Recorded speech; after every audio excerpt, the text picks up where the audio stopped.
Hello guys, I'm back. My name is Jeferson Costa and I teach students, graduates and engineers how to work with chemical process engineering and plant design. And today I am here with you to share a little bit about my daily life as a chemical process engineer. We can have different roles depending on the side that you are in plant design. For instance, in general terms, when we are talking about medium to big projects, we can have the user, that will be the company that will buy and operate the industrial process that you are involved with.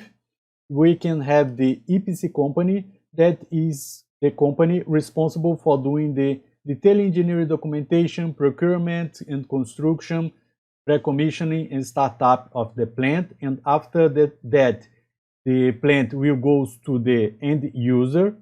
And you can be in the licensor side, is the company that is responsible for the main process.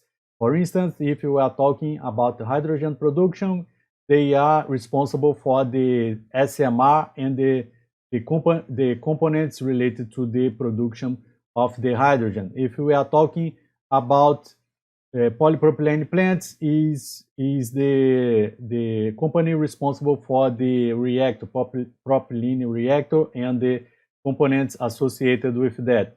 So when we are talking about the main licensors, most often they don't deal with the satellites, they don't deal with the utilities, and because of that we need a third-party company or the engineering company to do the interface, to complete the project in a whole.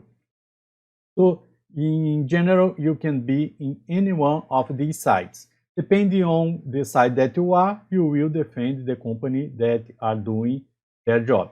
So here, currently, I am in the end user side. And what is important when you are in the end user side is that the EPC company or the licensor, they can do mistakes. Do not rely 100%, do not be blind to the documentation that is received.